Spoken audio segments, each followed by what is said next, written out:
Hello friends, this is your friend back with a new fanfic. What if Shin reincarnated as an Uzumaki? His copy system could steal any jutsu. Episode 1. If you like this story, don't forget to like, share, and subscribe, and leave your thoughts in the comments. Now, let's start. In a dense forest, a red-haired boy, no older than 5, diligently practiced his swordsmanship with a short blade. It was midday, the sun beating down mercilessly. Sweat plastered the boy's clothes to his skin. Man, this heat is brutal, Shin Uzumaki grumbled, but his training continued unabated. A little sunshine wouldn't derail his pursuit of strength. Shin, there you are. What are you doing out here in this inferno? Trying to fry your brains. A small head popped out from behind a large tree. Kushina Uzumaki skipped towards Shin, her red hair a fiery halo in the sunlight. Shin paused his practice and turned, a wry smile on his face as he looked at the adorable girl. Kushina, now's not really the time for a tea party. Kushina puffed out her cheeks, her pout on full display.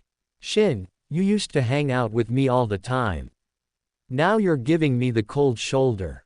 Tears welled up in Kushina's eyes, threatening to cascade down her cheeks. Shin felt a wave of exasperation. Kushina, do you think I'm out here baking in this heat for fun? It's not exactly a picnic. Shin sat down, taking a long pull from his water bottle to rehydrate. Unlike the carefree Kushina, Shin carried a secret burden. He was a transmigrant, reborn into the world of Naruto as a newborn baby. The initial shock of landing in this world, where danger lurked around every corner, had been profound. Fortunately, he wasn't just some random civilian but a member of the Uzumaki clan in the land of whirlpools. But even that was a double-edged sword. It was the period after the First Shinobi World War, before the Second had erupted. The Naruto storyline he knew was still decades in the future. This was the era when the land of whirlpools faced its imminent demise. Shin didn't know the exact date, but he knew the clock was ticking. His only path forward was to grind his strength, to maximize his chances of surviving the destruction of the land of whirlpools. He wasn't about to let his second chance at life go to waste. Shin, are you keeping secrets from me? Kushina asked, her eyes mirroring the concern she felt for him. Shin looked at Kushina, his gaze serious. Kushina, what if I told you that soon, the land of whirlpools, the Uzumaki clan, will face a disaster unlike any other? Would you believe me? No way, Shin. You're pulling my leg, right? Kushina giggled, taking his words as a joke. Shin shrugged. If even Kushina, who trusted him implicitly, wouldn't buy it, convincing the rest of the clan was a lost cause. The destruction of the land of whirlpools seemed inevitable. He wasn't exactly Mr. Worldwide, no one would take him seriously. Ding! A crisp, mechanical chime echoed in Shin's mind, jolting him.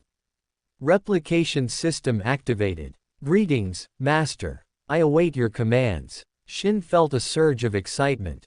He had a golden finger. But why now? After 5 years in this world, the system finally decided to wake up. Shin, what's up? Kushina asked, attuned to his every shift in mood. Nothing, Kushina. Just remembered something I gotta do.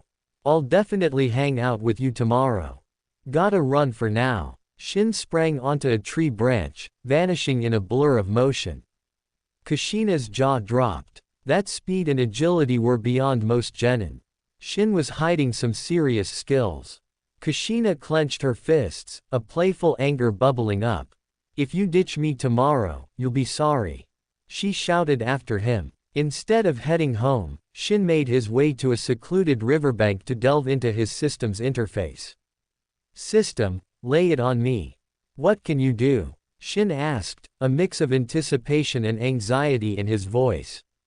If this system turned out to be a dud, it would be a major letdown. This system is designated the replication system. It can copy anything, from jutsu to chakra, even kekkei genkai. Shin's eyes widened. Madara Uchiha's Rinnegan, Kagaya Otsutsuki's Rinne Sharingan, all within his grasp. The various overpowered dojutsu of the Mangekyo Sharingan, Kagaya Otsutsuki's immortality, all those S-ranked jutsu and Kekkei Genkei, the possibilities were endless. Hold on, there have to be some strings attached, right? Shin asked, his excitement tempered by a dose of realism. It couldn't be that easy. Affirmative. Replication requires the expenditure of replication cards.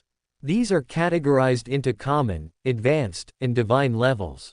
Common replication cards can replicate jutsu up to B rank, including B-rank jutsu, chakra and physical abilities of Jonin, and so on.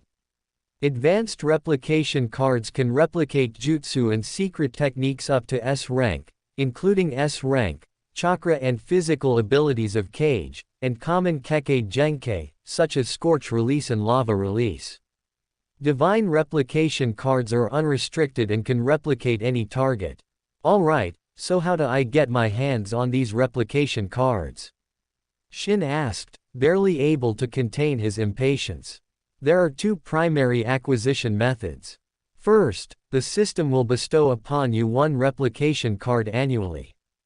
The specific category, common, advanced, or divine, is determined by a random variable. The second method involves the completion of missions tailored to your preferences. Upon successful completion, you will be rewarded with replication cards. Missions are optional, and there are no penalties for failure. 1 card per year, not bad at all, Shin mused. His system seemed to be quite the benevolent benefactor. And the missions were optional, with no repercussions for failure. That was a relief. Shin valued his freedom, the last thing he needed was some overbearing system bossing him around. Oh, and system, don't suppose there's a welcome package for new users? Shin asked, a hopeful glint in his eyes. The newbie gift pack was granted to you at the moment of your birth, Master. You should be cognizant of its presence. Shin paused, then ventured a guess. Could it be the Sage Body? The Sage Body was a Kekkei Genkei common to the Uzumaki clan. Every member of the Senju and Uzumaki clans possessed it, but Shin had always felt he was different, more potent. Affirmative. Upon your transmigration into this world, Master, the system bestowed upon you the perfect Sage Body. Shin couldn't contain his elation. A perfect Sage Body, putting him on par with the legendary Hashirama Senju. Hashirama, with his perfect Sage Body and self-developed wood release, had taken down Madara Uchiha, wielder of the eternal Mangekyo Sharingan, and the full-fledged Nine Tails. Did this mean he could achieve Hashirama's level of power? With the system's assistance, surpassing Hashirama and reaching the realm of the 6 paths might not be just a pipe dream. His future was looking brighter by the minute. Phew, with the system in play, at least I've got a fighting chance in this crazy world. Shin noticed he had 5 replication cards stocked up. He'd been in the Naruto world for 5 years now, and even though the system had been snoozing this whole time, it hadn't skimped on the annual card handouts. Is my luck really this rotten? Shin checked the cards and found they were all common. The yearly card was a random drop. With a bit of luck, he could have scored a divine card. Sadly, fortune didn't seem to be on his side, not even an advanced card in sight. Let's see what's on the mission board. Shin opened the system's mission interface and found a single quest waiting for him. Survival. Survive the destruction of the land of whirlpools. Reward. 1 common replication card. Failure. No penalty. System, are you kidding me? No penalty for failure. If I fail, I'm dead. Shin couldn't help but complain. Could this survival mission even be failed? Failing meant kicking the bucket, didn't it? And the reward is pretty stingy, too. Master, rewards are commensurate with mission difficulty. This particular mission is not classified as high difficulty. Shin couldn't argue with that. For someone who was prepared, this mission wasn't exactly climbing Mount Everest. In the original story, when the land of whirlpools went kaput, a good number of Uzumaki clan members survived, like Karen's mother, for example. Time to head back. Shin channeled chakra to his legs, leapt onto a tree branch, and vanished in a few swift movements. He lived in a secluded spot, far from the clan's main grounds. It had its perks, mainly peace and quiet. You're finally back, Shin. Kushina was sitting on the steps in front of the house, chin resting on her hands. Her eyes, which had been downcast, lit up when she saw him. Kushina, you haven't been sitting here this whole time, have you? Shin walked over and pulled her up. It was just the two of them living here. A year ago, he had still been living with the clan, but things had happened, and he'd moved out. Kushina had no family left in the clan. Her parents had died in an accident when she was 3. Shin was her only friend, so she came with him. I've been waiting for you forever. If you hadn't come back soon, I would have starved to death. Kushina said weakly. She couldn't cook, so she relied on Shin for meals. Weren't there some snacks left? You could have munched on those. Kushina gave an awkward laugh, her small hands fidgeting with her clothes. Might have finished those already. All right, I'll whip something up right away. As Shin was about to lead Kushina inside, he heard a faint sound behind him. He turned and saw a middle-aged man with red hair, dressed in shinobi garb, standing a short distance away. The man was expressionless. He held a small bundle, which he tossed to Shin. This is your living allowance. Shin caught the bundle and opened it. Besides money, there were 2 jutsu scrolls. Those jutsu scrolls are your mother's belongings. The elder instructed me to deliver them to you. With that, the man vanished in a swirl of leaves. Mother's belongings. Shin felt a pang of sadness. He unfurled the 2 jutsu scrolls. They contained 2 sealing jutsu, the adamantine sealing chains and the 4 symbols seal. Both were incredibly powerful sealing jutsu, especially effective against tailed beasts. Shin, are you okay? Kushina asked cautiously. Don't worry, I'm fine. I'll make dinner first, and after we eat, we can practice these sealing jutsu together. Shin gave Kushina a reassuring smile. That's not right. These are your mother's legacy. I can't practice with you, Kushina shook her head. Kushina, you're my best friend. You were there for me when everyone else shunned me. Of course I want to share good things with you. Shin placed a hand on Kushina's shoulder, his voice sincere. Shin was the grandson of the Uzumaki clan elder. His mother was the elder's daughter, but his father wasn't an Uzumaki. Not only was he not an Uzumaki, but he was from the Uchiha clan, once sworn enemies of the Uzumaki.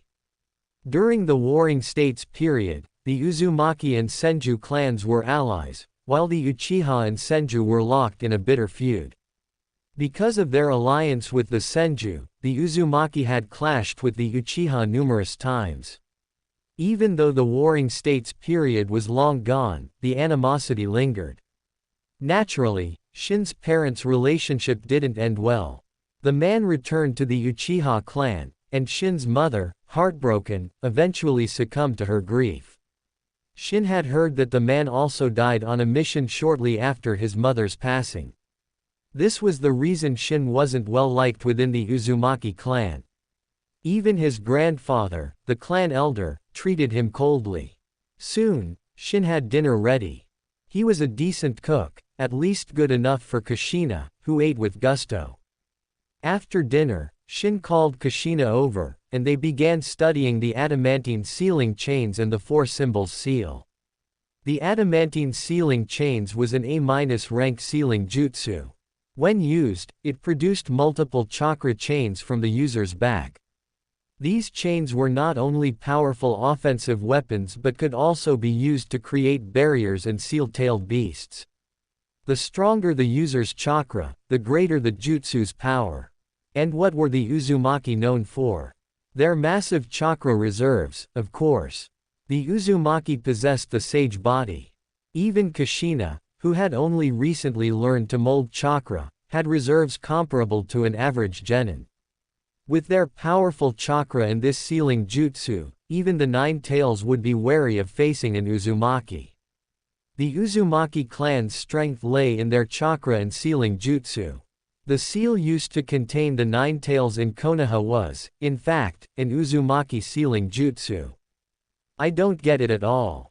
Am I just dumb? Kushina said, staring at the scrolls with a furrowed brow. Shin was engrossed in studying jutsu. After coming to this world, he realized his learning ability had skyrocketed. He was starting to grasp the concepts behind these sealing jutsu, but mastering them would take time.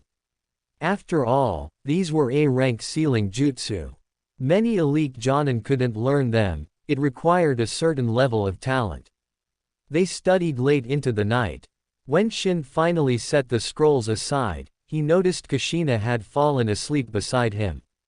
Silly girl, falling asleep like that. Shin gently scooped Kushina up and laid her on the tatami mat, tucking a blanket around her. Well, time for me to hit the hay too.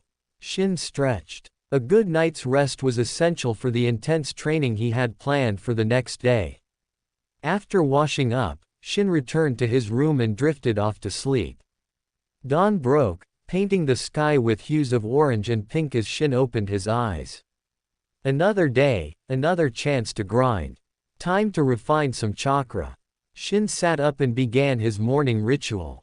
He had only received the chakra refinement technique a week ago. It was a standard issue scroll provided by the clan. Despite being ostracized due to his parentage, Shin still received the basic necessities. Things like a living allowance, the chakra refinement technique, and even those two sealing jutsu from yesterday. The adamantine sealing chains and the 4 symbols seal were prized even within the Uzumaki clan. Most elite jonin could only dream of learning them. Chakra was the fusion of physical and spiritual energy extracted from the 130 trillion cells in the human body. Overdoing it could lead to fatigue or even worse, risking one's life. Shin spent an hour refining chakra. Despite being only 5 years old and a newbie to chakra refinement, the amount he generated was startling. Thanks to his perfect sage body, the quality and quantity of his chakra were several times greater than that of a normal sage body. Sensing the energy coursing through him, Shin figured his chakra reserves were probably on par with a jonin. And this was just the beginning.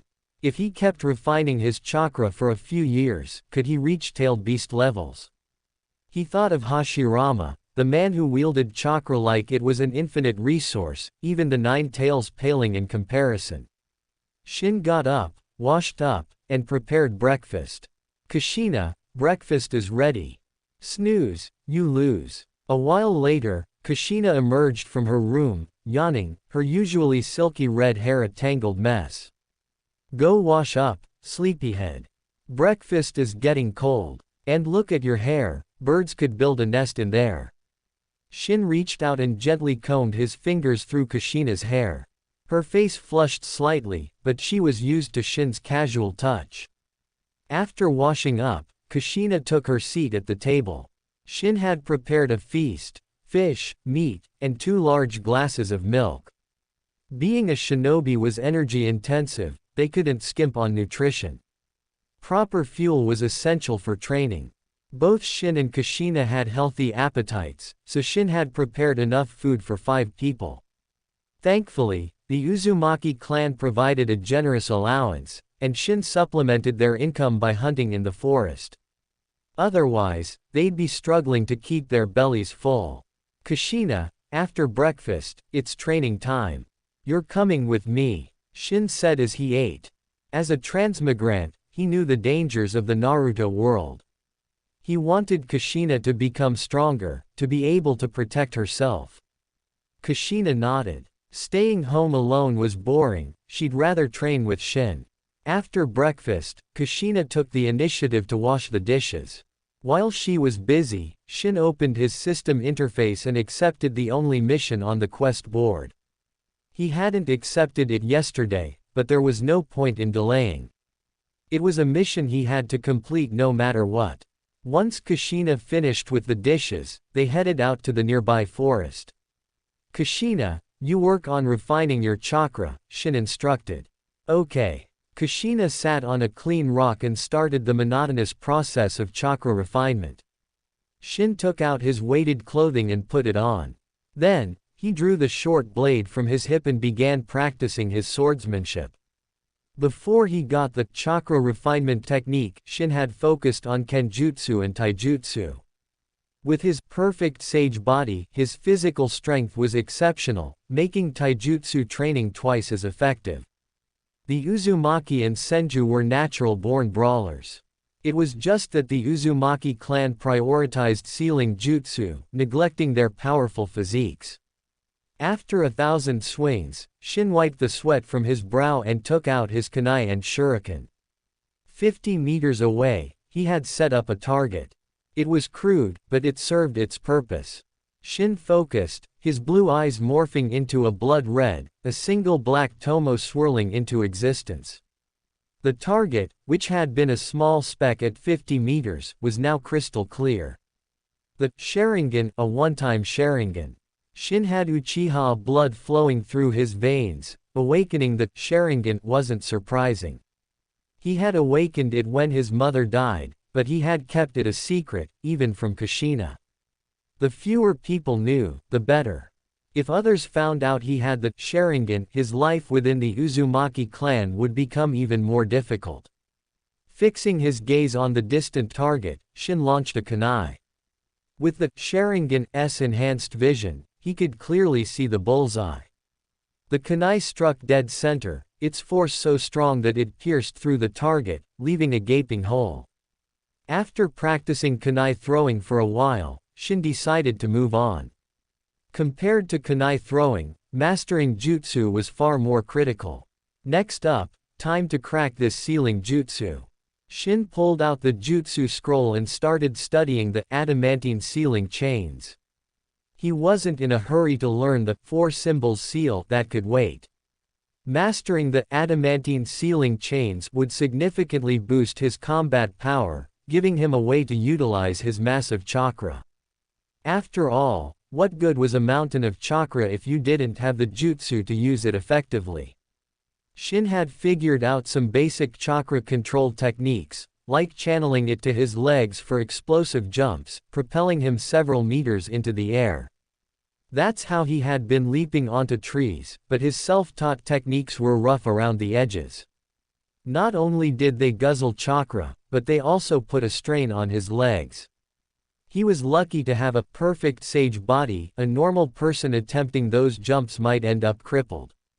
What I need are the fundamentals. Shin tried to use the adamantine sealing chains, but nothing happened. He realized he didn't have the fine motor control needed to manipulate his chakra effectively. Despite his vast reserves, he couldn't achieve the precise control needed to channel chakra for complex jutsu. How could he learn the adamantine sealing chains with such poor chakra control? He needed to master the basics first. Tree climbing and water walking immediately came to mind. He had to start somewhere, and refining his chakra control was paramount. Under Kushina's surprised gaze, Shin began his tree climbing training. He had assumed it would be a piece of cake, but it turned out to be more challenging than he anticipated. Turns out having too much chakra can be a pain. The more chakra he had, the harder it was to control. It seemed there was a trade-off to everything. After countless faceplants, I finally nailed tree climbing. Shin looked like he'd wrestled a mud monster and lost. He'd fallen out of the trees more times than he could count. But it was worth it. He could now scale a tree with the grace of a squirrel, his chakra finally under his command. Shin, how did you do that? Kushina stared at him with wide, awestruck eyes. Hey, wanna learn? Kushina nodded eagerly. Nope, not gonna teach you. That's what you get for laughing at me. Shin crossed his arms. Kushina had found his repeated tumbles from the trees quite amusing. It couldn't be helped. Controlling his massive chakra reserves was no walk in the park, especially without a teacher. He'd had to figure it all out himself, the hard way. He'd mastered tree climbing through sheer stubbornness and a high tolerance for pain. You're so mean, still holding a grudge. Kushina stuck her tongue out at him. By the way, you don't like it when I call you Shin-chan, right? If I learn how to climb trees without using my hands, I'll stop calling you that, deal. It made him sound like a little kid. But Kushina was used to it, breaking the habit would be tough. Kushina called him Shin-chan because he was younger than her. Well, only by 3 days, but still younger. She used to make him call her Big Sis, but as a transmigrant, there was no way he was calling someone his own age Big Sis. Fine. Shin nodded and shared all the tricks he'd discovered. With Shin's guidance and insider knowledge, Kushina mastered tree climbing in just half an hour. The girl was a natural. Shin, I learned way faster than you. Kushina said, a smug grin on her face. It had taken Shin over 3 hours, while Kushina had done it in 30 minutes. But that didn't mean he was less talented. He'd had to figure it out through trial and error, while Kushina had a shortcut, thanks to him. After the tree climbing lesson, Shin led Kushina to a nearby river for water walking practice. Water walking was definitely trickier. Water offered no resistance, one wrong step, and you were taking a dip. Thankfully, Shin's tree climbing experience gave him a head start. He only fell in twice before he was walking, even running, on water. Kushina, on the other hand, wasn't having as much luck. She'd already fallen in a dozen times, much to Shin's amusement. After splashing around for hours, Kushina finally got the hang of water walking. Kushina, you're officially a prodigy. Mastering both tree climbing and water walking at the age of 5, with such precise chakra control. That was prodigy-level stuff. Let's go change first, Kushina said, her clothes dripping. They went back, changed, and finally had lunch. It was already 3 in the afternoon. Kushina stubbornly refused to eat until she mastered water walking, hence the late lunch. After their meal, Shin decided to skip training and headed towards the clan grounds with Kushina. Shin-chan, why are we going to the clan grounds? Kushina asked, surprised. Didn't we have a deal?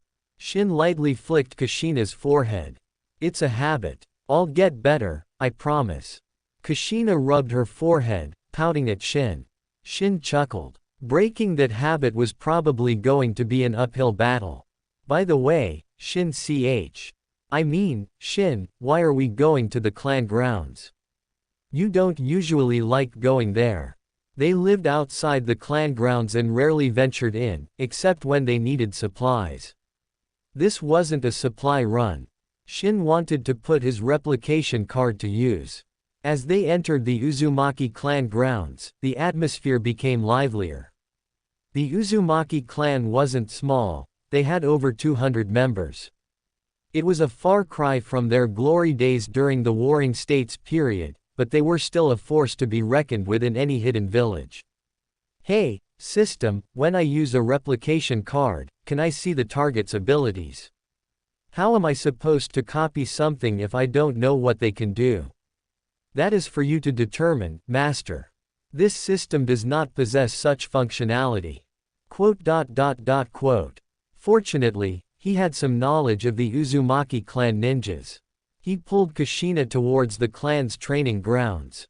The training grounds were vast, almost everyone in the clan trained there. Shin ignored the genin and chunin, his eyes scanning for jonin. The Uzumaki clan had its fair share of jonin. A large clan like theirs couldn't survive without them.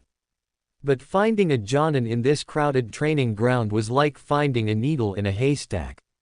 Even if they came here to train, they'd likely find a secluded spot.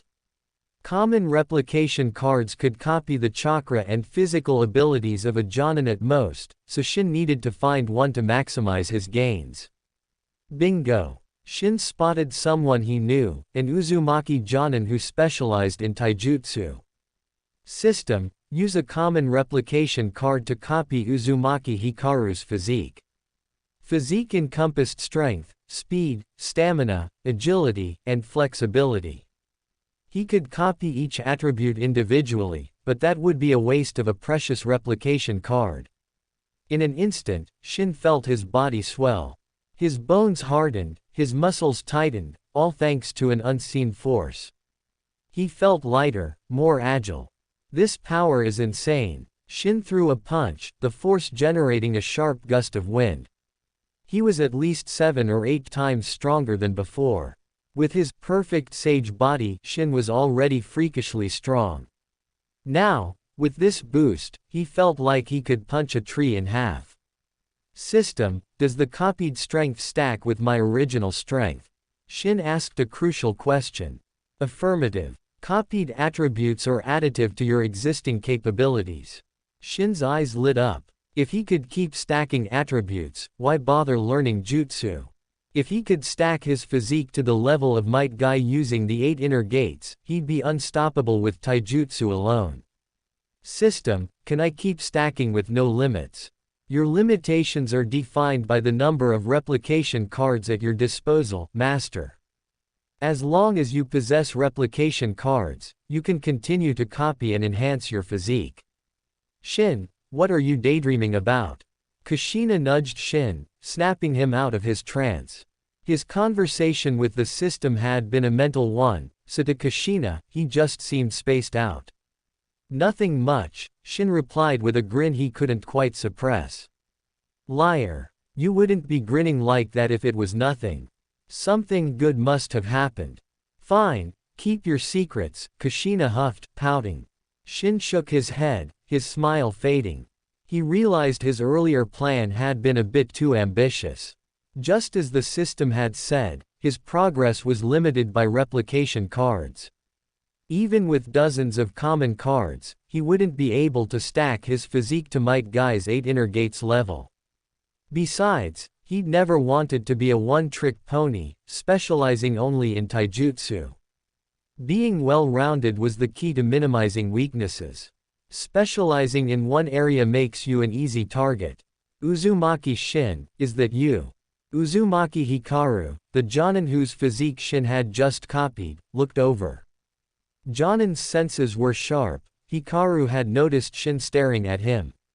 He had no idea that the physique he'd spent over a decade honing, enduring countless hardships to achieve, had been duplicated in an instant. Shin's system was truly broken. It allowed him to gain the fruits of someone else's labor without putting in the work. If Hikaru knew, he'd probably want to strangle Shin.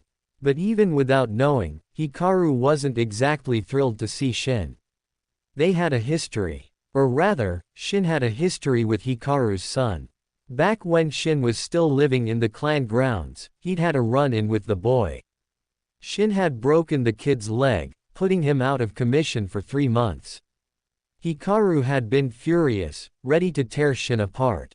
But even though Shin wasn't popular, he was still the clan elder's grandson. Hikaru couldn't touch him. Yo, Hikaru. Fancy meeting you here. How's your son doing? Shin asked with a casual smile. He wasn't afraid of the Jonin. Not because of his own strength, though. Honestly, even with Hikaru's physique stacked on top of his own, he was no match for the experienced Jonin in a fight. Shin lacked combat experience. Hikaru, on the other hand, was a seasoned warrior. Even with superior physical abilities, Shin would lose.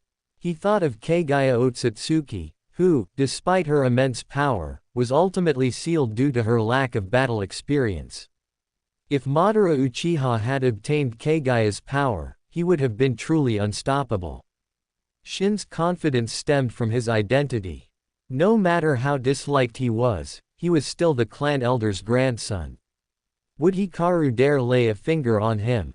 HMPH. Hikaru snorted, reminding himself that Shin was just a child, not worth his time. But even so, he couldn't completely let it go. He glared at Shin before turning and walking away. He couldn't do anything to Shin, so out of sight, out of mind. Shin continued exploring the training grounds. He used another common replication card, this time copying a jutsu, the B-rank Shadow Clone Jutsu. The Shadow Clone Jutsu was created by the second Hokage, Tobirama Senju. But its practicality led to it being stolen by ninjas from other nations. Countless shinobi in the ninja world knew the Shadow Clone Jutsu, including those in the Uzumaki clan. Shin copied it from an elite Chunin. With his perfect sage body and the Shadow Clone Jutsu, his training efficiency would skyrocket. Of course, he would have preferred the forbidden multi-Shadow Clone Jutsu. Despite being A rank, it was classified as forbidden. Forbidden didn't necessarily mean powerful. Jutsu that caused harm to the user or were deemed too dangerous were classified as forbidden. This included jutsu like the Edo Tensei. Unfortunately, common replication cards couldn't copy A rank jutsu, only B rank at most. And even if he could copy it, he wouldn't find anyone to copy from. While many knew the Shadow Clone Jutsu, those who knew the multi-Shadow Clone Jutsu were few and far between. With 3 replication cards remaining, Shin decided to call it a day. He left the training grounds with Kushina and bought some ninja tools and 2 chakra papers. Chakra papers were used to determine a shinobi's chakra nature. There were 7 chakra natures in total: wind, lightning, water, fire, earth, yin, and yang. The yin and yang natures couldn't be tested with chakra paper. Why did you buy these? They're so expensive, 1,000 ryo each. Kushina looked at the papers with distress. These are chakra papers. They tell you what kind of chakra you have. Here, try it. Kushina curiously took a chakra paper and channeled her chakra into it. The paper reacted immediately. It split down the middle, and the corners became damp. Kushina, your chakra natures are wind and water, Shin explained. Kushina looked confused. She didn't understand these concepts yet. Shin took a chakra paper and infused it with his chakra. The paper split, indicating wind nature. One corner ignited, revealing fire nature.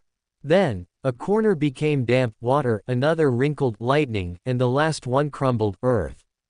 Shin possessed 5 chakra natures: wind, lightning, water, fire, and earth. Yin and yang couldn't be detected with the paper, but with his perfect sage body he definitely had yang. And he also had the Sharingan, a manifestation of yin release, suggesting he likely possessed yin nature as well. This meant he might have all 7 chakra natures. That was definitely something to be excited about. Whoa, 5 transformations. You have 5 chakra natures.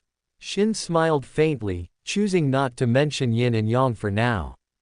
It was getting late. They returned home before dark. Shin put away the ninja tools he'd bought and started preparing dinner. Kushina, what do you want to eat? Hee, anything you make is delicious. Shin smiled and decided to make a hearty meal. They'd had a long day of training and needed to replenish their energy. It was especially important at their age to eat nutritious food to support their growth and development. After a satisfying dinner, Kushina, exhausted, washed up and went to bed. Shin, however, continued studying. Half a month passed in the blink of an eye. Shin had made significant progress, mastering the adamantine sealing chains. Thanks to the Shadow Clone Jutsu, he could create over a dozen clones to study simultaneously. Even without a teacher, he managed to learn the jutsu on his own. Rasengan. Shin focused on the large tree before him, a rapidly spinning sphere of chakra forming in his hand. He thrust his hand forward, smashing the Rasengan into the tree trunk.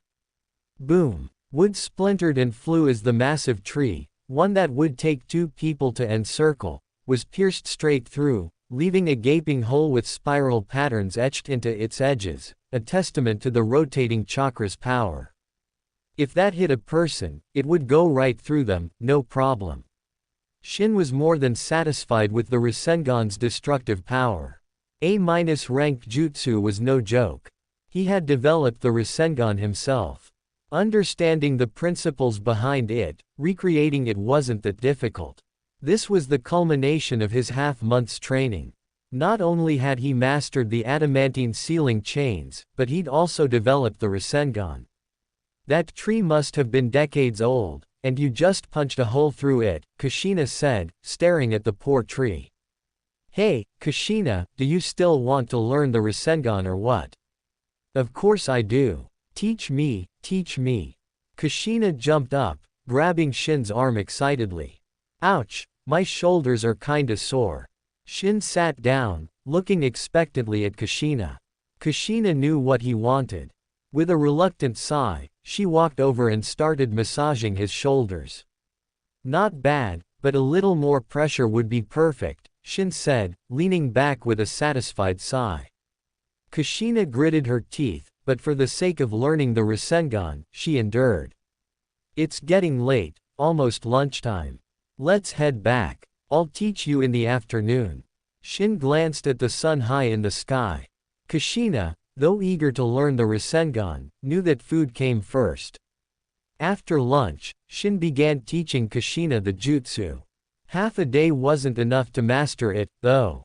You can already burst a water balloon. That's the second stage completed. You'll have the Rasengan down in no time. As the sky darkened, Shin told Kushina to stop for the day and continue tomorrow. The Rasengan had 4 stages. The first was simple, gathering chakra in your palm. The second stage involved stable and continuous chakra release. This was practiced by placing a water balloon in your hand and releasing chakra to make the water inside move erratically until the balloon exploded. The third stage used a rubber ball. The goal was to maintain chakra release, solidifying the chakra until it could burst the ball. At the third stage, the Rasengan could already cause damage, but its power was limited. The final stage combined everything learned previously. High-density chakra was gathered in the hand, released continuously, maintained, and finally completing the jutsu. After dinner, Kushina went to bed. Shin returned to his room. I don't know why, but I have a bad feeling about this. Shin looked out the window. The sky was unusually dark, not a moon or star in sight. Can't sleep. Might as well refine some chakra. Time passed. It was past 1 in the morning when Shin finally stopped. He was feeling sleepy. Just as he was about to lie down, a loud noise jolted him awake. He rushed to the window. In the direction of the Uzumaki clan grounds, flames lit up the night sky. Could it be? His drowsiness vanished. He ran to Kushina's room. Kushina, wake up. Shin, what's going on? I was sleeping so soundly. Why did you wake me up? Kushina grumbled, her eyes barely open. Wake up, something's wrong. Shin flicked Kushina's forehead to bring her to her senses. This was no time for jokes. If his hunch was right, the disaster had struck the land of whirlpools. There was nothing he could do to stop it, but he could protect himself and Kushina. What's wrong? Kushina asked, seeing the seriousness in Shin's eyes. Shin pointed towards the window. Kushina followed his gaze and saw the fire raging in the distance. Whoa, the clan grounds are on fire. It's more than just a fire. We're under attack. Listen to that. Those explosions are from explosive tags. Who would dare attack the Uzumaki clan? Now's not the time to discuss that. Come on. Shin urged Kushina to get dressed, pack their essentials, and prepare to leave. Even though they were far from the clan grounds, there was no guarantee of safety. Captain, this is the outer perimeter of the Uzumaki clan grounds, right? Why is there a house here? Just as they stepped out, Shin saw several figures in ninja attire, their faces hidden behind masks. His heart sank. Kushina gripped his arm, fear creeping into her eyes. Well, look what we have here. A couple of stragglers. And just kids, too. A ninja wearing a tanuki mask leered at them. Talk about bad luck. They were so far out, yet they still ran into enemies. The 5 ninjas were equally surprised. They had been tasked with sealing off the Uzumaki clan grounds, preventing anyone from escaping. They hadn't expected to find 2 children out here. Judging by their red hair, they were definitely Uzumaki. And if they were Uzumaki, they had to be eliminated. Enough chatter. Kill them, the leader of the squad ordered. The squad consisted of 1 Jonin and 4 elite Chunin. Seeing them move to attack, Shin swiftly pulled 3 shuriken from his pouch and flung them at the Jonin leader. While Jonin was dodging, Shin made his move. He appeared before one of the Chunin in a flash, leaping up and delivering a powerful blow to the ninja's neck. His speed was such that the Chunin didn't even have time to react. The blow snapped his neck. Blood gurgled from the Chunin's mouth. Within a second, he was dead. The entire encounter took less than 2 seconds. After taking down the Chunin, Shin retreated to Kushina's side. Run! He scooped Kushina into his arms and fled towards the forest. Damn it! After them, the Jonin leader roared in fury. To have one of his men killed by a 5-year-old brat, right under his nose, was a disgrace. The other 3 Chunin snapped out of their shock. Shin's ruthless efficiency had stunned them. A 5-year-old, killing an elite Chunin. Even in the brutal warring states period, such a thing was unheard of. Shin, carrying me is slowing you down. Put me down. Kushina, nestled in Shin's arms, spoke up. You weigh about as much as a rabbit. How am I slow? Shin shot her a look. You jerk, comparing me to a rabbit. Kushina lightly nipped his arm, then quieted down. Hey, Shin, if they catch up, just ditch me and run. I'll buy you some time. Just promise you'll avenge me, okay? Kushina's voice was barely a whisper. Don't be ridiculous. You think those clowns can catch us? Shin gave her another exasperated look. We practically live in this forest. We know it way better than they do. Besides, do you have any idea how fast I am? Don't worry. Shin had copied the physique of the taijutsu master, Uzumaki Hikaru. Combined with his already impressive physical abilities, he was more than a match for any taijutsu specialist. He was outpacing his pursuers with ease. If only he knew the body flicker jutsu, he could have vanished from their sight completely. Even now, he was leaving them in the dust. Master, you have triggered a new mission. Eliminate the pursuing squad. Reward: 1 advanced replication card. Accept. An advanced replication card, huh? Shin weighed his options. System: what are their strengths? He had taken out one of them with a single punch, but he didn't know their actual skill levels. The leader is a Jonin. The remaining 3 are elite Chunin. Shin hadn't expected the system to answer, but it did. Knowing their strengths, Shin accepted the mission without hesitation. If they had an elite Jonin, he might have reconsidered. But a regular Jonin, he could handle that. Shin stopped running. Why are we stopping? Are you tired? I told you to put me down. Kushina looked at him, panic rising in her voice. Kushina, we don't need to run anymore. I'm going to take them out. Are you crazy, Shin? They're real ninjas. We don't stand a chance. Kushina knew Shin was strong, but against actual ninjas, she didn't have much faith. Kushina, remember when I took out that guy back there? Kushina was speechless. He had indeed killed one, but that was a surprise attack. Kushina, you hide. Watch and learn. I'll show you what I'm truly capable of. Shin punched a nearby tree. With a loud crack, the tree snapped in 2. Kushina shook her head. I'm staying with you. Kushina, listen. I need you to hide and wait for an opportunity to ambush them. If I start losing, your surprise attack will give us a chance to escape. Persuaded by Shin's reasoning, Kushina agreed. She found a hiding spot, clutching her kunai and shuriken, ready to strike. Shin glanced back. Ninjas were excellent trackers. They would find him soon, following the trail he'd left. An idea sparked in his mind. He leaned against a large tree, panting dramatically, feigning exhaustion. If he could lure them into a trap, he would. Less than a minute later, the ninjas arrived. With 1 down, there were 4 left. Finally found the brat. Didn't expect him to be so fast, one of the Chunin remarked. They were exhausted from the chase. Captain, where's the girl? The Jonin leader scanned the area. Kushina had concealed herself well. In the darkness, the Jonin couldn't find her. She must have run off. Let's deal with this kid first.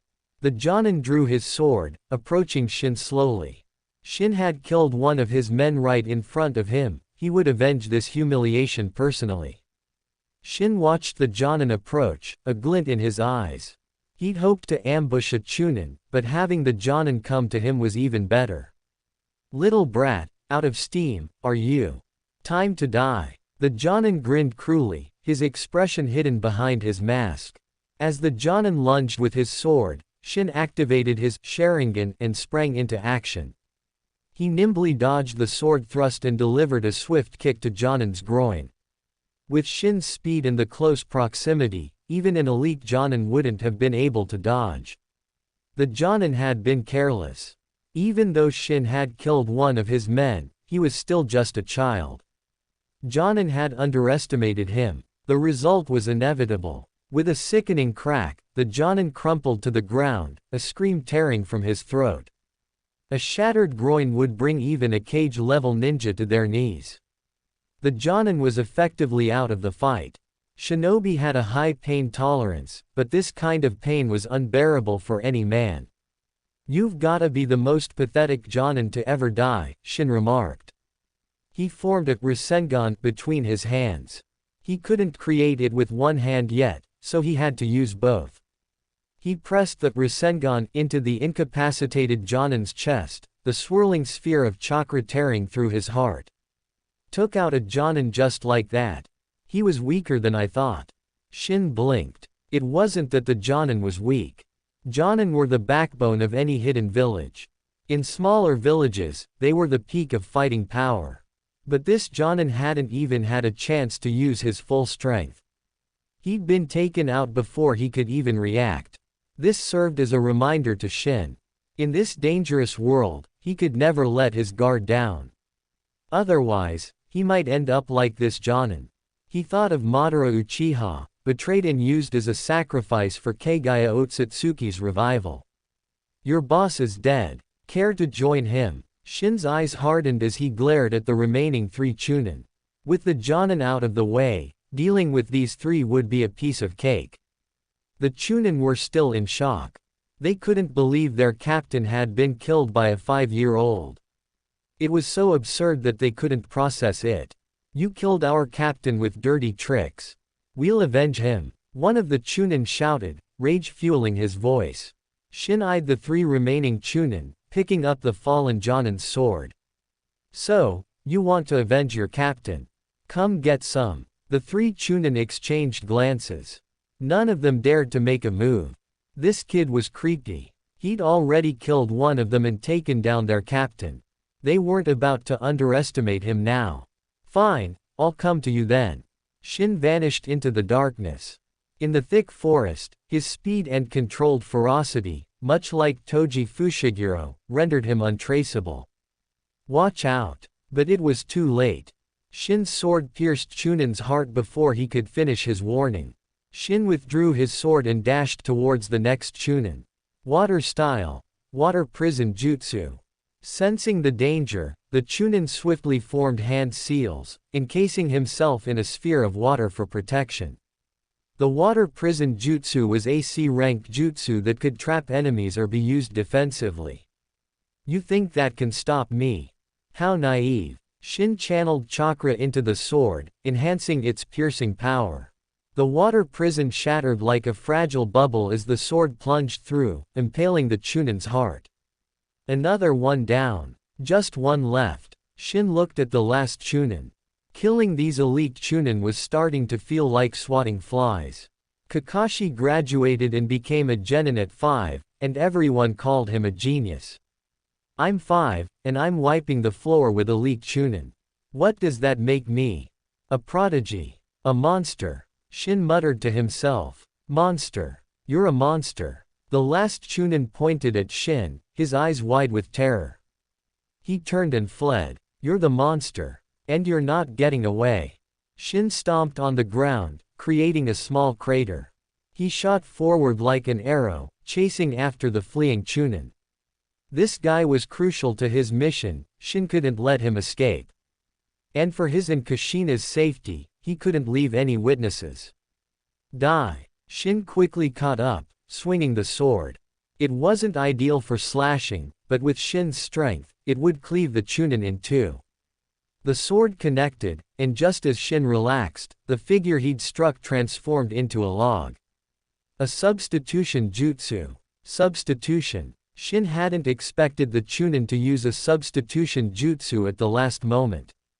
Adamantine sealing chains. Chakra chains erupted from Shin's back, snaking through the forest and ensnaring the fleeing Chunin. Constrict. The chains tightened, tearing the Chunin apart. Shin's face paled as he looked at the gruesome sight.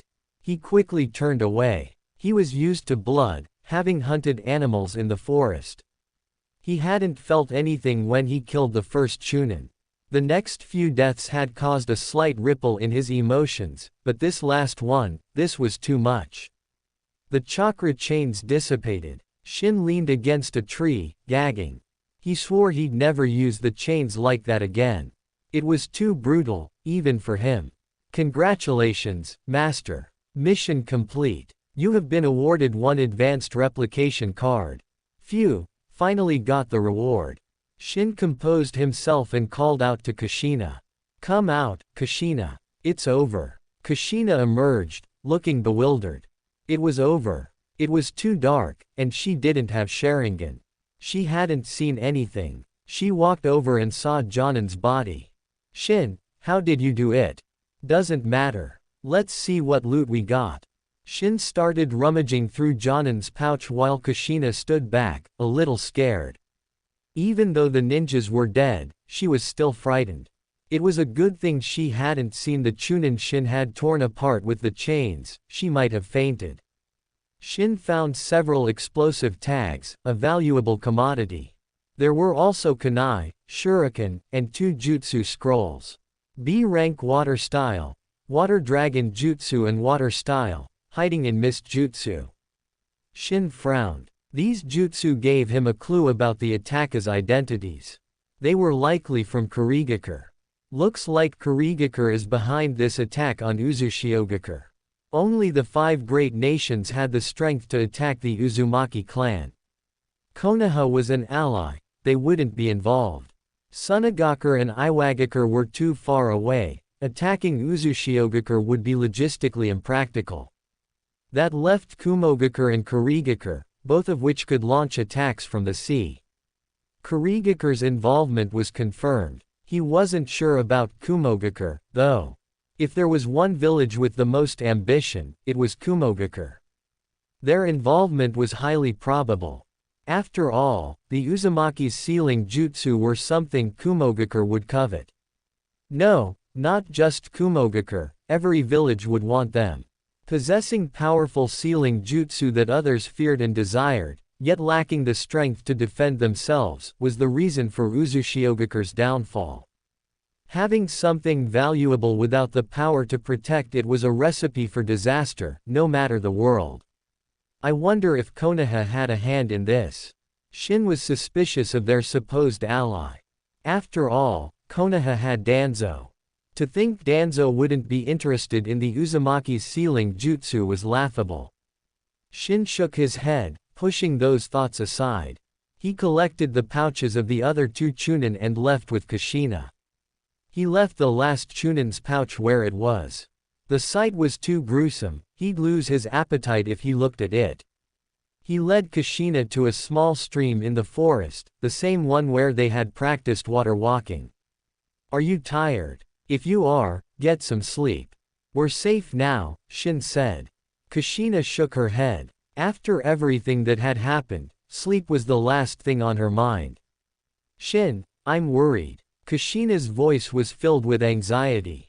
She was smart. If they had encountered enemies so far from the clan grounds, she could only imagine the horrors that must have befallen Uzushiogakure. Worrying won't change anything. Shin shook his head. Despite not being well liked, he had received his due within the clan. He didn't want to see the Uzumaki clan destroyed. But he was powerless to stop it. He had known about the impending disaster, but who would have believed him? Besides, he didn't know when it would happen. Even if people believed him, they wouldn't have been able to prepare. The enemies had targeted the Uzumaki clan. Their attack was swift and brutal. In the original story, Uzushiogakure fell before Konoha could even send reinforcements. They sat by the river, Kushina leaning against Shin. Shin was a transmigrant, his body was that of a 5-year-old, but his mind was not. Kushina, however, was just a 5-year-old girl. Even though children in the ninja world matured quickly, the events of the night had shaken her to her core. Only in Shin's arms did she feel a sense of security. "Shin, promise me you'll never leave me." Kushina looked up at him, her eyes pleading. She was terrified. When Shin had faced those ninjas, she had been so afraid he would be killed. She was relieved he was okay. If he hadn't been, she didn't know if she would have had the courage to go on. The thought of being alone was unbearable. "I promise, Kushina. I'll never leave you." Shin met her gaze, his voice firm and reassuring. Kushina hugged him tightly, burying her face in his shoulder. Exhaustion finally caught up with her, and she drifted off to sleep. Shin smiled as he watched her sleep. He pulled out his pouch and examined its contents. He had already checked Jonin's pouch. Besides ninja tools and 2 jutsu scrolls, there were some soldier pills and rations. He opened the pouches of the 2 chunin, kunai, shuriken, even senbon. More soldier pills, rations, and a few explosive tags. Explosive tags were valuable, but expensive. Their blast radius was small, but their destructive power was significant. He also found a jutsu scroll containing the chakra refinement technique in the basic Academy 3. The Academy 3 consisted of the substitution jutsu, transformation jutsu, and clone jutsu. They were the most basic E-rank jutsu. But basic didn't mean useless. The transformation and clone jutsu were easy to see through. Clones created with the clone jutsu couldn't attack, they were no match for shadow clones. The substitution jutsu, however, had its uses. It allowed for a quick swap with another object, useful for dodging attacks. The chunin had used it to escape Shin's attack. Of course, as the most basic jutsu, it wasn't invincible. Its effectiveness depended on the user. The substitution jutsu allowed the user to swap with another object, but it wasn't space-time ninjutsu. It relied on speed. So, it was less effective against stronger opponents who could easily see through it. It was just an E-rank jutsu, it couldn't compare to something like Sasuke Uchiha's Amenetejikara. Shin studied at Academy 3. He was a genius, it didn't take him long to master these simple jutsu. Hours passed. Dawn arrived, the sun peeking over the horizon. The warm sunlight seemed to dispel the darkness and gloom. Kushina woke up, rubbing her eyes. She looked around frantically, calming down only when she saw Shin. "Morning. Have something to eat." Shin handed her some dried meat. It was part of the food they had hastily packed before fleeing their home. "I'm not hungry," Kushina said, shaking her head. It wasn't that she wasn't hungry, she simply didn't have the appetite. "You have to eat. We need our strength in case we run into danger." Persuaded by Shin, Kushina ate a few pieces of meat. "I sent out shadow clones to scout. The invaders have left," Shin informed her. He had sent out 10 shadow clones to gather information. The invaders had left around 4 in the morning. And Shin knew they were safe now. Because the system had awarded him the common replication card for completing the survival mission. They left. What about the clan grounds? Kushina's face lit up, but then her expression turned to worry. Shin shook his head, remembering the images his shadow clones had sent back. It was a bloodbath. He didn't know if there were any survivors. His clones hadn't found any. Kushina's heart sank. She knew it wasn't good. But as long as Shin was okay, she didn't care about the rest.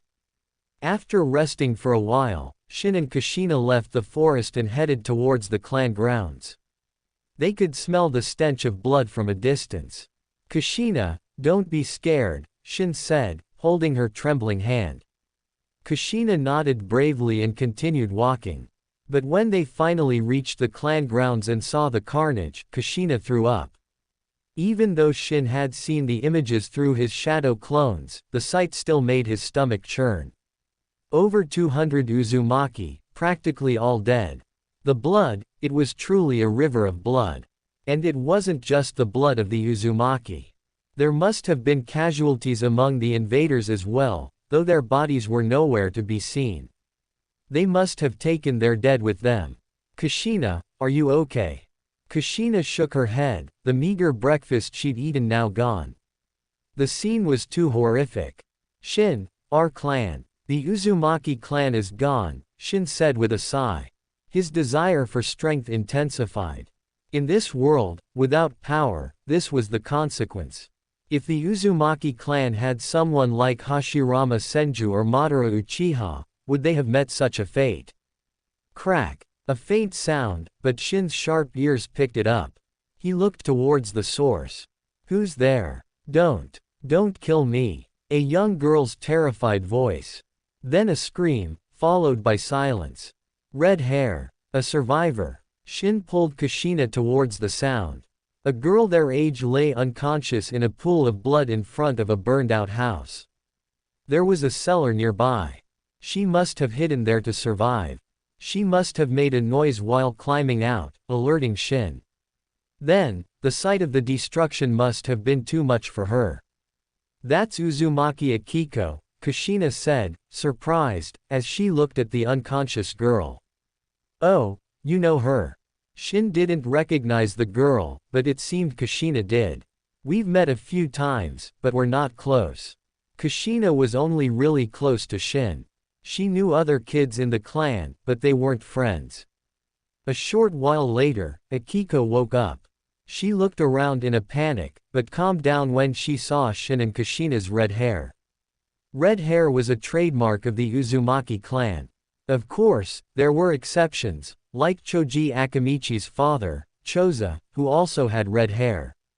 But most people associated red hair with the Uzumaki. Who are you? Akiko didn't recognize Shin and Kushina. She guessed they were Uzumaki survivors, but it was better to be safe than sorry. It wasn't surprising that she didn't know them.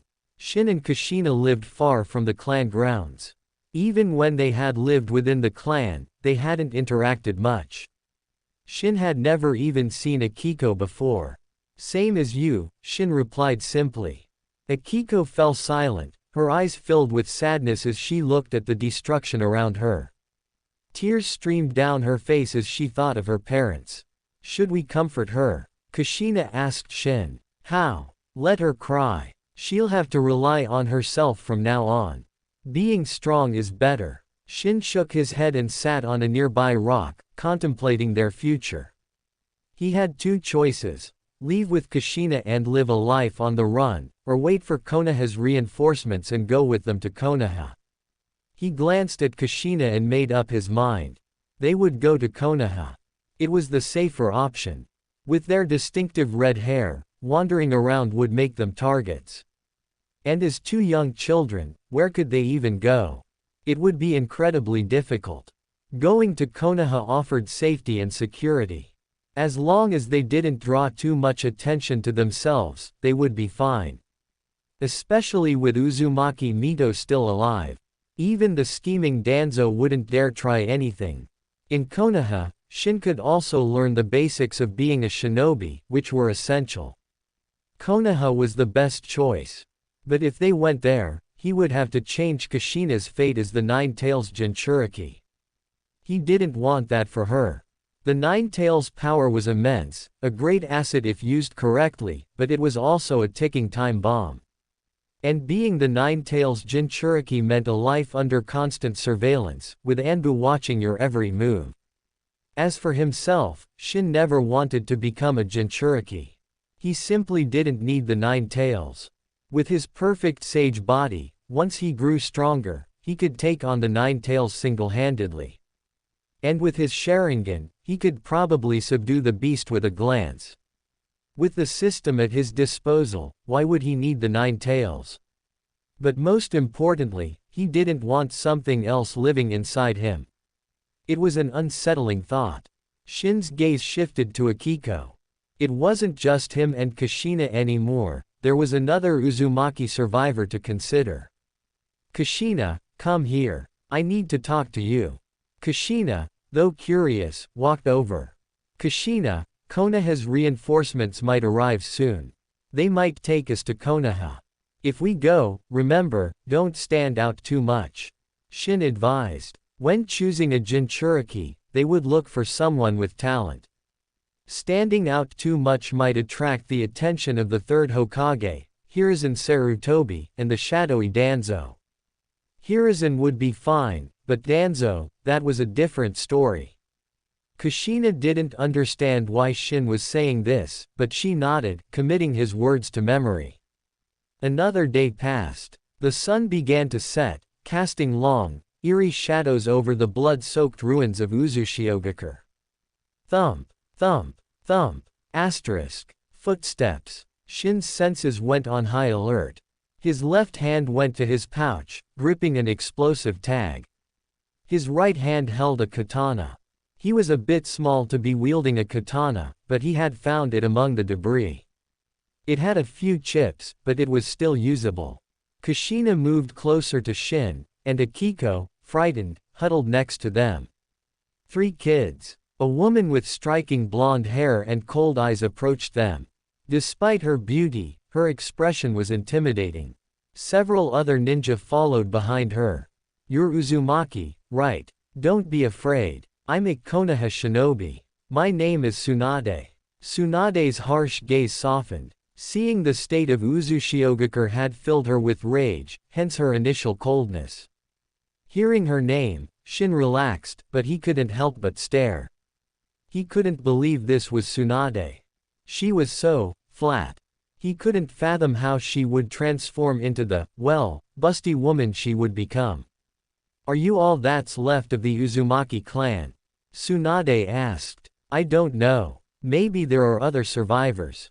Shin was certain there were others, but they had either escaped the land of whirlpools or were in hiding. Let's search the area. See if we can find anyone else. Damn it, if I find out who did this, all. Tsunade's killing intent flared. The Uzumaki were her grandmother's people. They had a long-standing alliance with the Senju clan. During the Warring States period, the Uzumaki had fought alongside the Senju against the Uchiha. Tsunade was furious, but it was useless now. She had rushed to the land of whirlpools as soon as she received the news, but it was too late. The enemy had annihilated the Uzumaki clan in a single night. They must have planned this for a long time. Shin couldn't help but roll his eyes at Tsunade's tough talk. Empty threats were so childish. Unfortunately, Tsunade caught his expression. She glared at him. This little brat was looking down on her. Hey, brat, what was that look for? What look? Shin feigned innocence. Don't play dumb. I saw you. You were totally dissing me.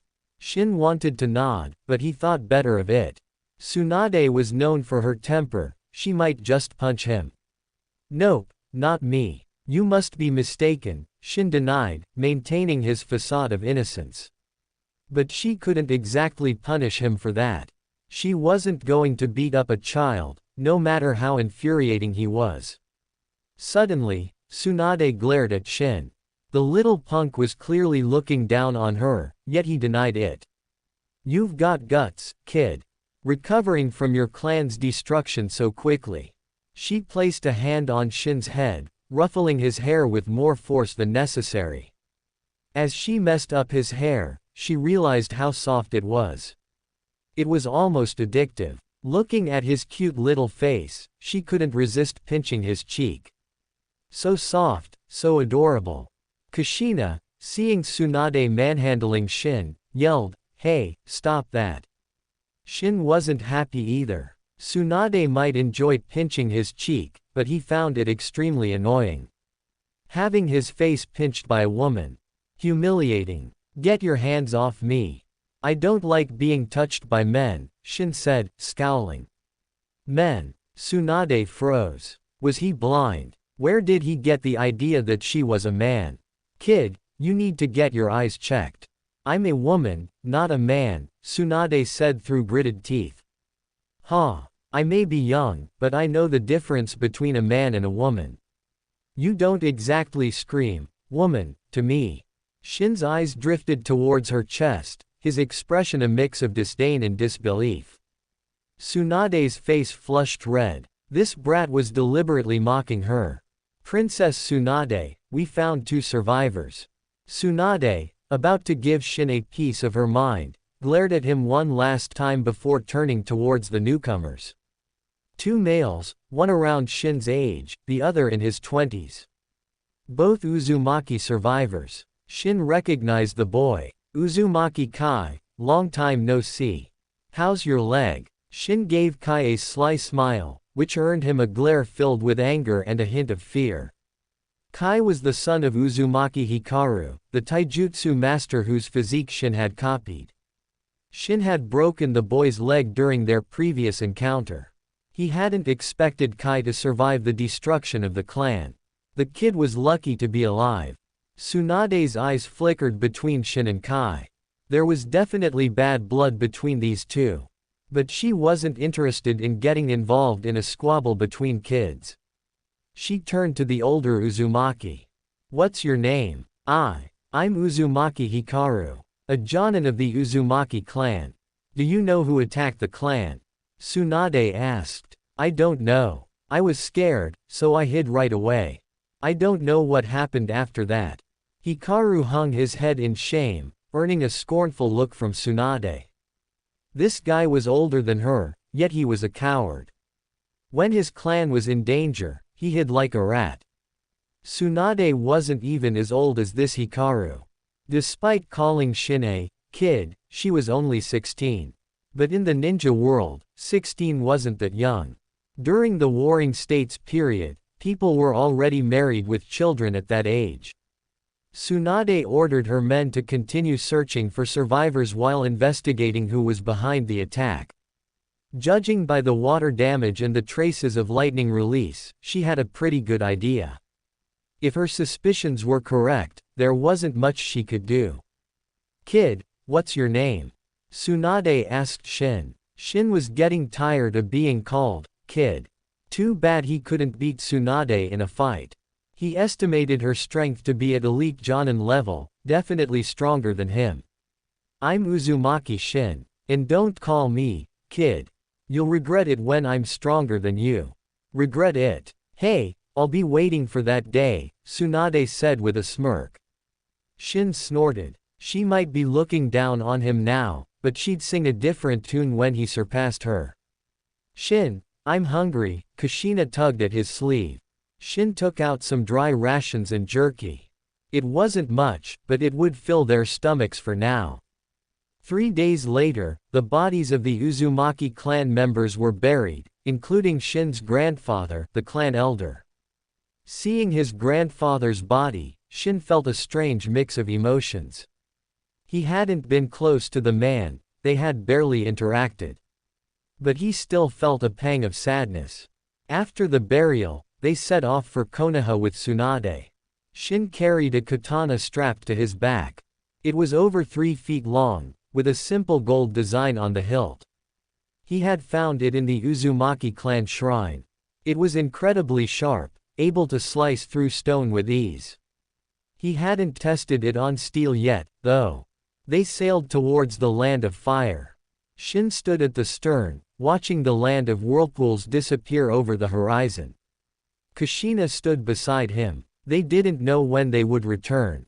Feeling sad to leave, Shin and Kushina turned to see Tsunade standing behind them. Kushina puffed out her cheeks, glaring at Tsunade. Shin was also keeping his distance from Tsunade. The woman was relentless, constantly ruffling his hair and pinching his cheeks. He was annoyed, but he didn't want to reveal his strength, so he hadn't resisted much. He wondered if she had some weird fetish. Kushina's reason for disliking Tsunade was simple. She hadn't even ruffled Shin's hair or pinched his cheeks. Yet this woman was doing all the things she hadn't done. It felt like Tsunade was stealing Shin away from her. When you get to Konoha, think of it as your new home. In time, you'll forget all the unpleasantness. HMPH, we don't need your comforting words. Come on, Shin. Kushina glared at Tsunade and dragged Shin into the cabin. This woman was the source of all her unpleasantness. That little brat. Tsunade noticed the hostility. Could she be jealous? Does she like Shin? Tsunade wondered. Kids these days, maturing so fast. That girl's only 5, right? Shin, stay away from that woman from now on, Kushina said seriously once they were inside the cabin. Yeah, no arguments here. Shin wasn't keen on being manhandled and unable to retaliate. It was infuriating. He'd get her back when he was stronger.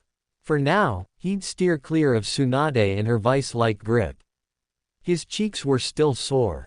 Just wait, Tsunade, Shin thought darkly. Hours later, the ship finally reached the shore. Kushina, pale and nauseous, leaned heavily against Shin. Shin, I don't feel so good. My head is spinning. Shin supported her, surprised that she was seasick. It was probably because this was her first time on a ship. We're here, Kushina. Hang in there. Tisk, tisk, getting seasick. How embarrassing, Tsunade quipped, arms crossed. Kushina's open hostility had irked her. She didn't want to stoop to the level of a child, but seeing Kushina's pathetic state, she couldn't resist a jab. I am not seasick. Kushina weakly shook her head, trying to maintain a defiant front despite her nausea. Tsunade merely clicked her tongue. Continuing this squabble with a child was beneath her. Let's rest for a bit before we continue. Seeing that not only Kushina, but also Akiko and Kai, were suffering from seasickness, Tsunade called for a break. Shin was fine, he didn't get seasick. And Uzumaki Hikaru, being a Jonin, was also unaffected. They rested, ate some rations, and then resumed their journey. How long will it take to reach Konoha from here? Shin asked Tsunade. Come closer, and I'll tell you, Tsunade said with a sly grin, beckoning him with a finger. Nah, I don't need to know that badly. Shin and Kushina trailed behind, taking in the scenery of the Land of Fire. They had set foot on Land of Fire soil as soon as they disembarked. While not the largest of the 5 great nations, it definitely had the most fertile land.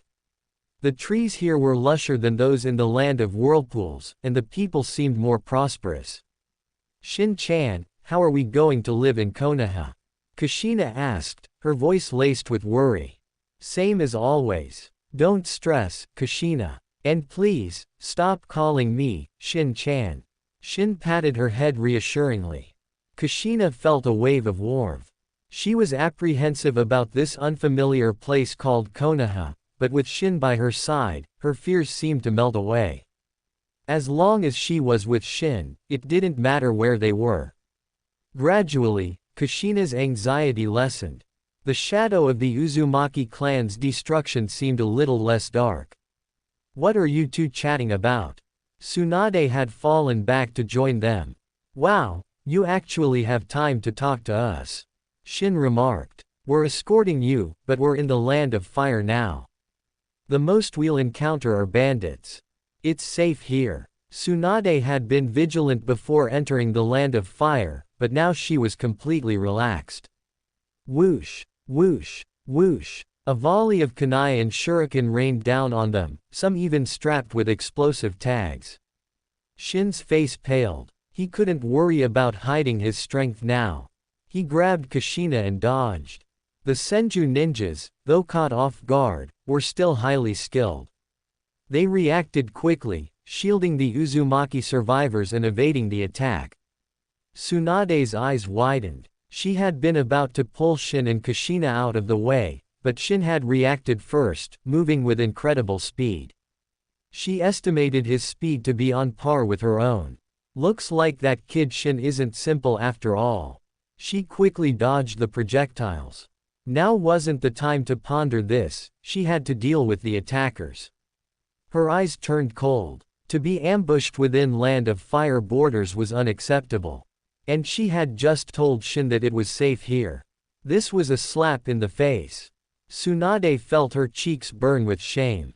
These attackers would pay. Shin and Kushina took cover behind a large tree, Shin's arm protectively around Kushina. His eyes darted around, alert for any movement. If only I could awaken the Uzumaki clan's Mind's Eye of Kagura. The Mind's Eye of Kagura was a sensory technique unique to the Uzumaki clan, one of the most powerful in the ninja world.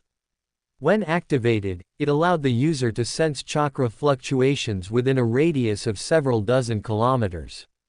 With a known chakra signature, it could pinpoint the target's location, movement, number of people, and even their speed. Its sensory capabilities were comparable to the Byakugan. Unfortunately, very few Uzumaki could awaken this ability. In the original story, only Karen was known to possess it. Shin didn't know if he could awaken it.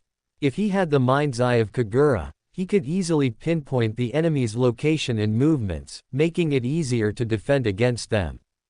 Unlike now, where he was forced to rely on his senses and constant vigilance to avoid being caught off guard. Shinobi were masters of assassination, surprise attacks were their specialty. Kushina, don't be afraid. I'll protect you. I'm not afraid, Kushina said, clenching her fists. She hated being the damsel in distress.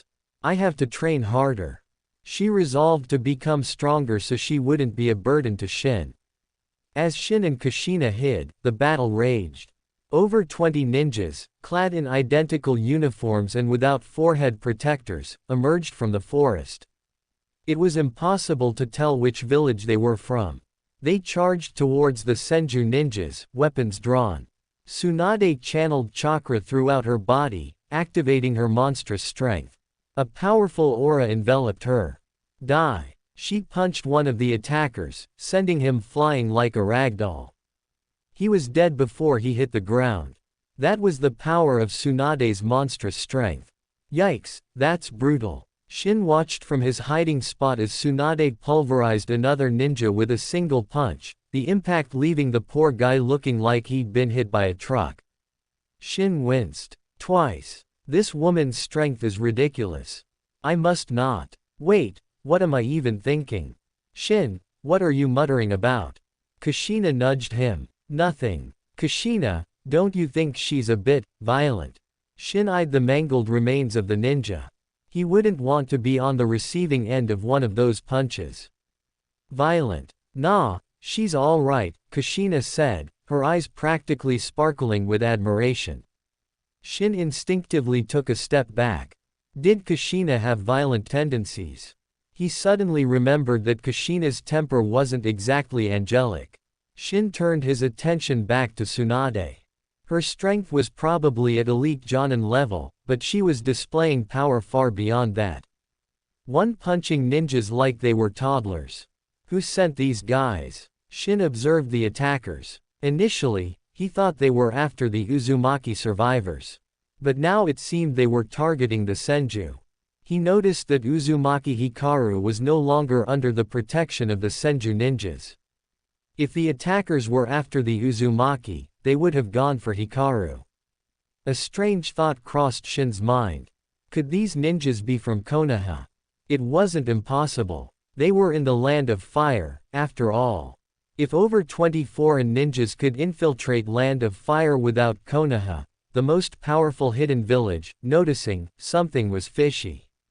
Man, maybe going to Konoha isn't such a safe bet after all. Perhaps Konoha had something to do with the destruction of Uzushiogakure. Konoha had only sent Tsunade and 9 other Senju to aid the Uzumaki. It was a good thing the invaders had already left, otherwise, this rescued team would have been slaughtered. Now they were being attacked within Land of Fire, and the attackers seemed to be targeting the Senju. Considering the future of the Senju clan, with only Tsunade remaining, Shin's suspicions grew stronger. But even if he was right, he wouldn't say anything. It was just speculation, he had no proof. And even if he did, what good would it do? Loose lips sink ships. Some things were better left unsaid. He didn't know if these were Hiruzen's men or Danzo's. His gut said Danzo. Tsunade was Hiruzen's disciple. Hiruzen wasn't a saint, but he wasn't evil either. He wouldn't attack his own student.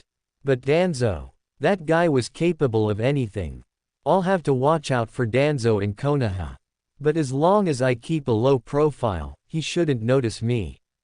But Tsunade had seen him move with incredible speed while dodging the kunai and shuriken. Hopefully, she wouldn't mention it.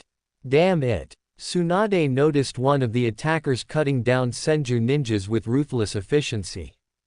She estimated his strength to be at elite Jonin level, perhaps slightly weaker than her, but far stronger than the others. He had already killed 3 Senju Jonin. Tsunade's eyes blazed with fury. She tried to reach him, but she was blocked by Chunin, who fought with suicidal desperation. Get out of my way, you little ants. Tsunade slammed her foot into the ground, creating a spiderweb of cracks. The earth shook, throwing the Chunin off balance. Some of them even stumbled and fell into the fissures, unable to move. Tsunade ignored them and charged towards the elite Jonin. The Jonin retreated, shooting Tsunade a cold look. Retreat, he yelled. The attackers vanished into the forest without hesitation. Tsunade glared at their retreating figures, frustrated.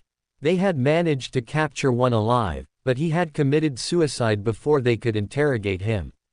Shin and Kushina emerged from their hiding spot. Shin looked at Tsunade, her eyes red with rage, and shook his head. This was a tragedy. 3 Senju Jonin were dead. Only 6 remained, and they were all wounded. Jonin were valuable assets to any hidden village, even more so to a clan. The Senju clan was a shadow of its former glory. Besides Tsunade, they only had 9 Jonin, and now 3 were gone. Collect their bodies. Let's go, Tsunade said grimly. They continued towards Konoha, the mood somber. 2 days later, they finally reached Konoha, the most powerful hidden village in the ninja world. The rest of the journey was uneventful. You all head back and see to their burial. I'll take these children to see the Hokage, Tsunade instructed the remaining Senju. They nodded and headed towards the Senju clan compound.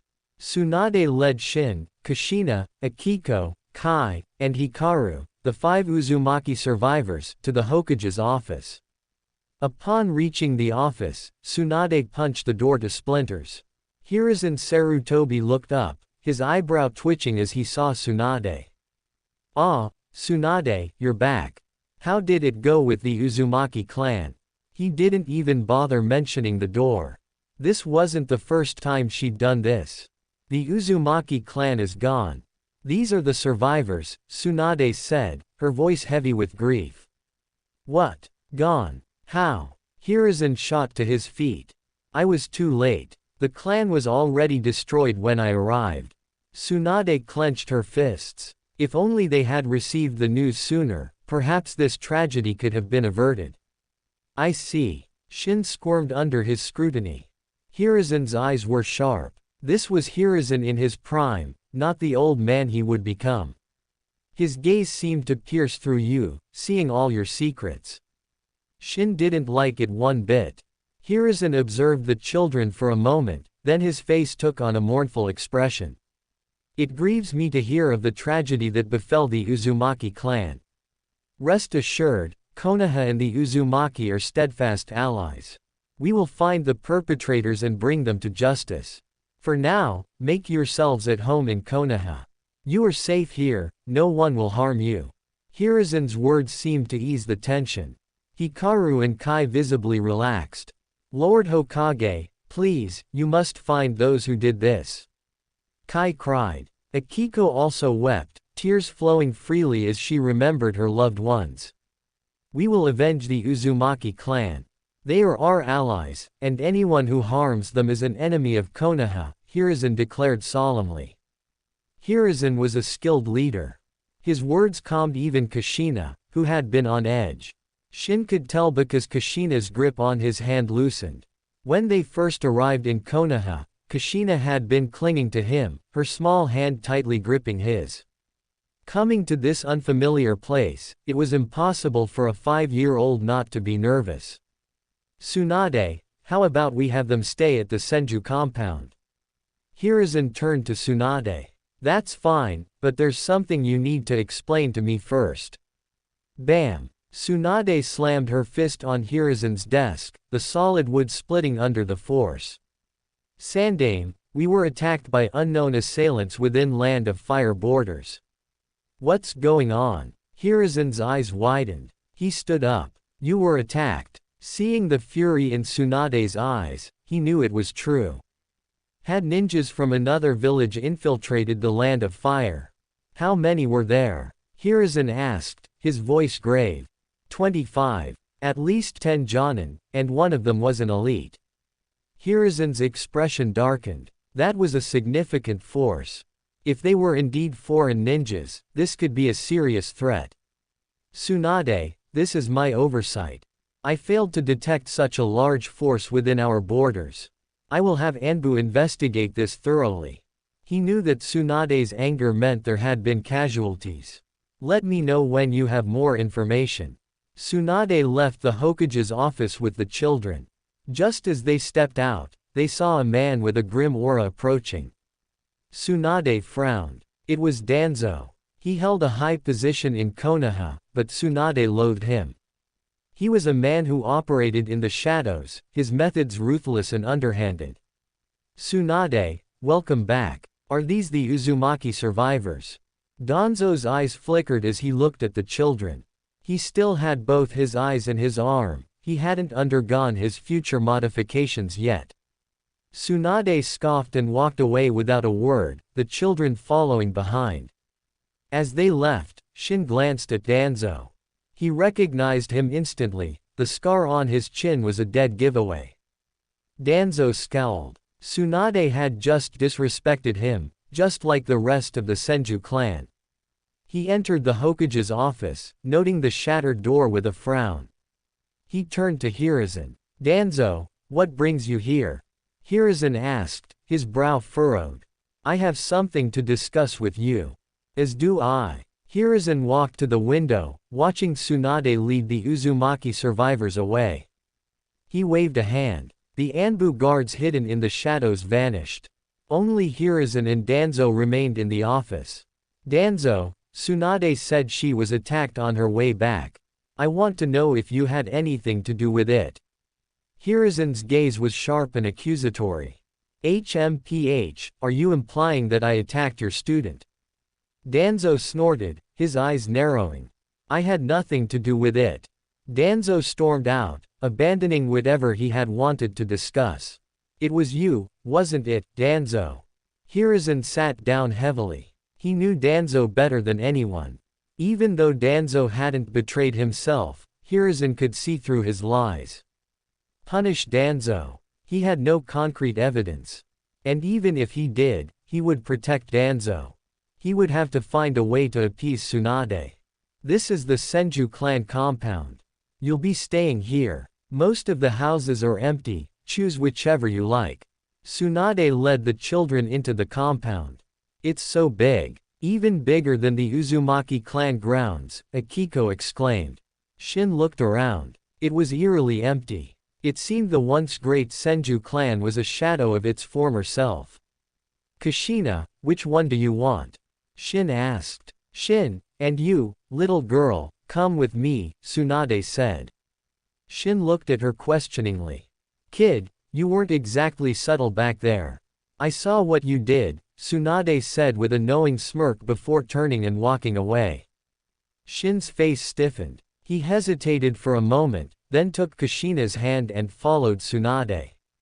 Kai watched them leave, jealousy burning in his eyes. Why is Lady Tsunade treating him differently? He muttered resentfully. Akiko didn't think too much about it. Having a place to stay was good enough for her. She chose an empty house and started cleaning. Why are we following her? Kushina grumbled. Shin shrugged. Tsunade had seen a glimpse of his true strength. He just hoped she wouldn't tell anyone. If she did, life in Konoha would become complicated. They followed Tsunade to a small courtyard. There are a few empty rooms over there. You can stay here, Tsunade said. Thank you, Lady Tsunade. Shin looked around the courtyard. It was much nicer than the other houses they had seen. Does anyone live here? He asked. Yes, I do. It gets lonely living alone, so I thought I'd have you, my interesting little friend, stay here. Tsunade looked at Shin with amusement. She was intrigued by this unusual child. And you too, little girl. You're welcome, Tsunade said to Kushina. I won't thank you. Kushina snapped, clearly annoyed at being treated as an afterthought.